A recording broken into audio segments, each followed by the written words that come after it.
Good morning, Kalapito. Another day, another blessed day here in Dunedin.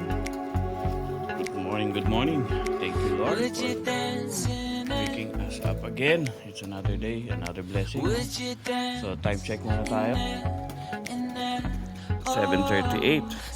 Yan, nakikatid na rin natin si Nina sa work. So, today is Thursday. So, tomorrow magiging Friday, holiday dito. So, wala silang pasok. Ako lang. So, we have kami pasok. Then, long weekend sila. Sayang. Next na long weekend. Plano namin.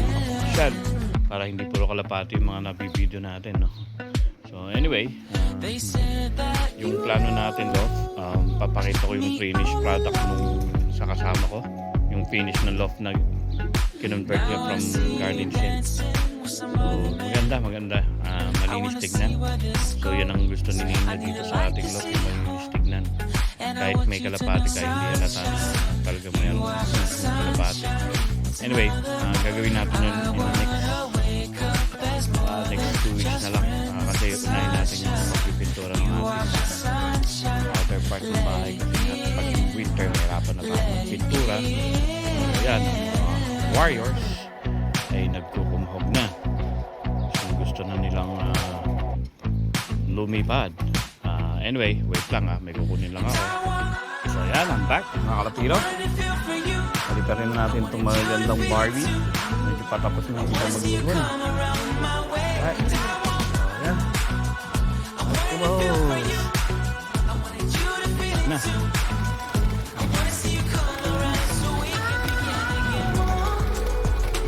Sumusub-sub Sanang may tumama sa inyo sa wire.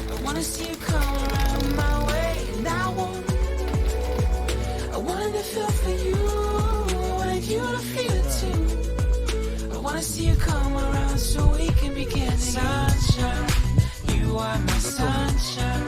Let it in, let it in. Oh, sunshine, you are my sunshine. Let it in, let it in.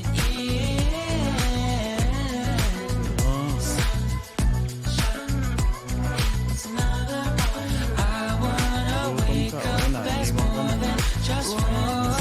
Sunshine, you are my sunshine. Let it in, Ganyan na iwan dyan. let it in. Lang dyan. Hindi, napakalaki. Tumataba na yung alaga natin. Kaya kailangan magtos. So, ayun na. Sasabayan doon sa taas. Dami na. Matol, ayan taga Dunedin. Gusto nyo ng kalapate, ayan dami. Puro flyers yan. Ooh. So our next toss maybe 50 kilometers away or 70 para talagang masubukan ng kanilang sa pag-uwi. O anong payo nyo mga tol? Dobling ko muna yung 41 na yun, release ko ulit the same spot para makita natin kung nasa ulo na nila. Huwag munang tumalon para hindi nabibigla ng todo yung mga ibon natin kasi mga mga bata pa Anyway, hingi tayo advice dun sa mga natin, mga tropang matatagal na sa pag-iibon. Kung lalagpas ko na ba ulit o same spot muna para sa ulo nila yung ruta pauwi. Ayan mukhang magre-ranging na, ayun na. Alright. So yun ang plano next week na magtotos tayo. Ilalayo ko na ba ng 50 to 60 o i-release ko sa same spot na ni-release ko sila nung 41 kilometers para tawag dito, para masaulo muna nila yung pauwi, hindi sila mabigla tulad nung nakaraan. Ano bang advice ng mga ating mga magigiting na kaibigan? So lahat sila lumabas, natira ang ating 26. So natira tong dalawa, 28. Mga bata pa to itong dalawang brown checker. Maganda Ilalagay ko na rito yung blue bar na isa. para masanay na. Alright mga tol, magpakain muna tayo ng mga breeders. Maya ulit. Bye. Yun na. Hindi na masyadong nag-ranging. Doon lang sa kabilang side. Dami. Ayan ayusin natin yung ating loft. Kung possible or kung kaya, lagyan ng 2 sections. Tanggalin natin yan. Malapit na rin naman matapos yung ibang breeders ko. Hindi na ako magbibili. Dami na yan. Alright, mga tol. So this is my friend's Gerard place. I'm checking his loft, new loft. See, there's the aviary there, release door, and trap doors. See, nice, no? So it's a garden shed.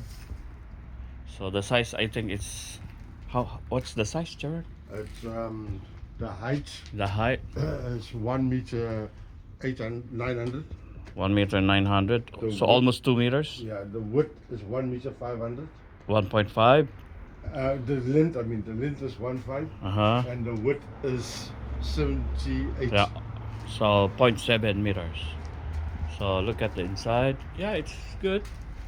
I think it will fit maybe 10 birds or 15 birds. 15 birds, right? Yeah, I've got 12 in there at the moment. Yeah, 12. Nice, no? But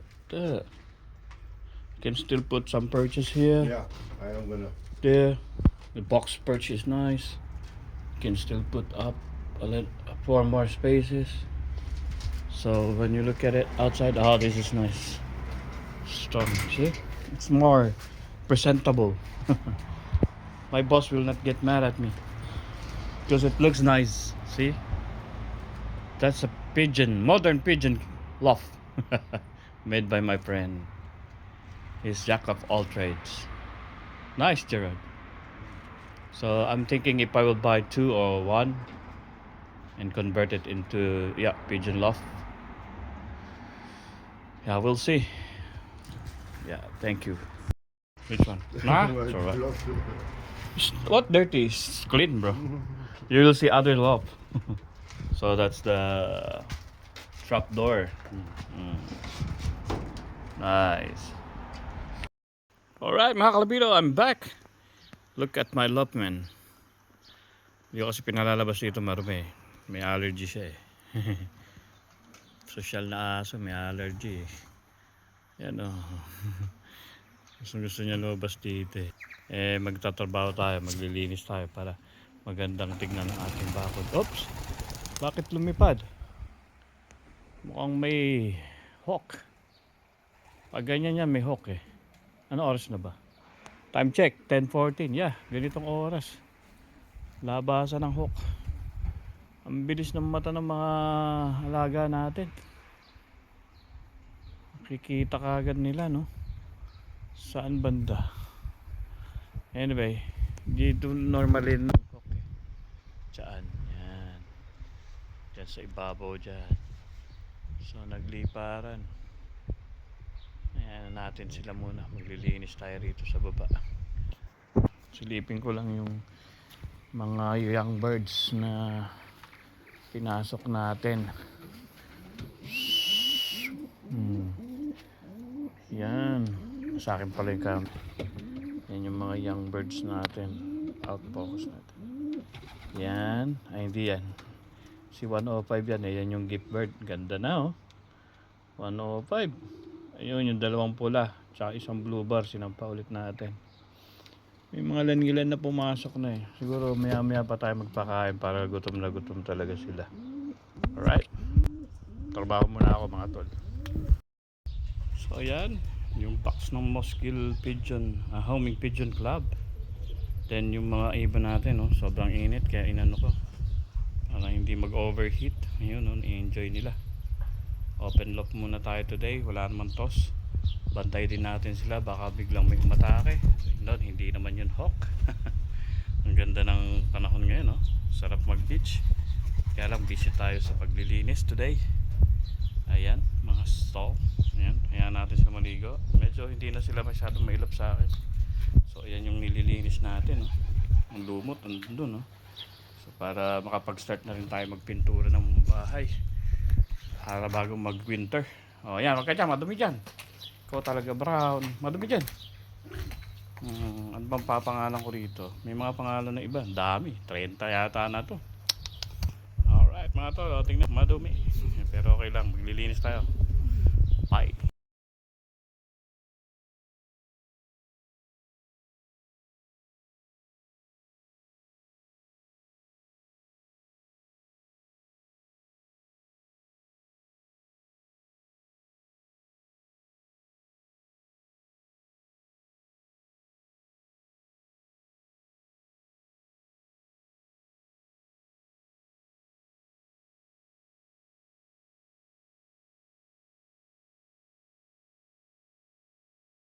Yan mga kalapito, nangitim na ako, no.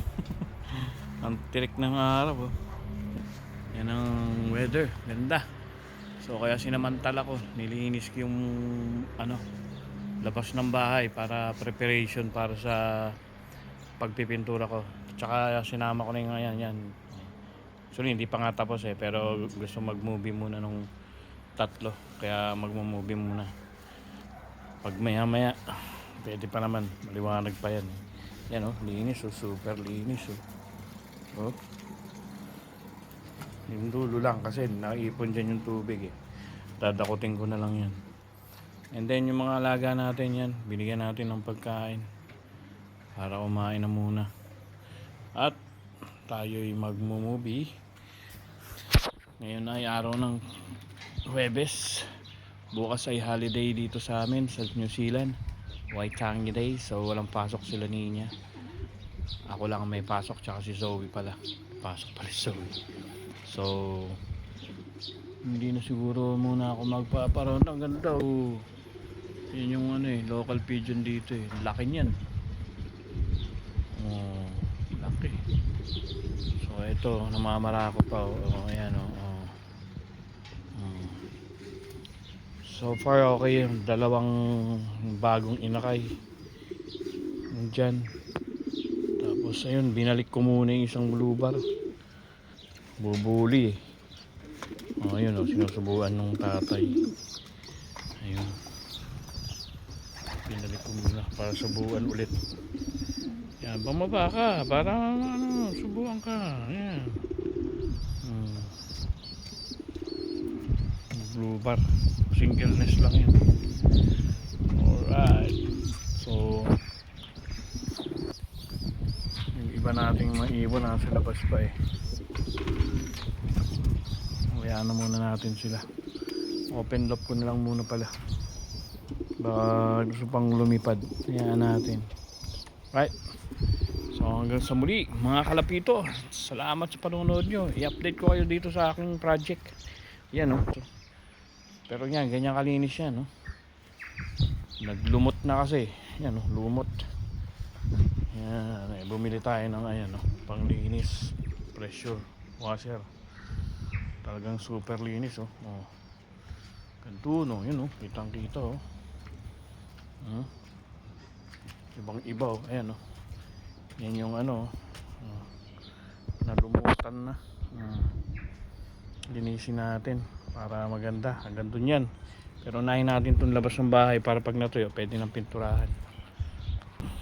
Mga kalapito, bye.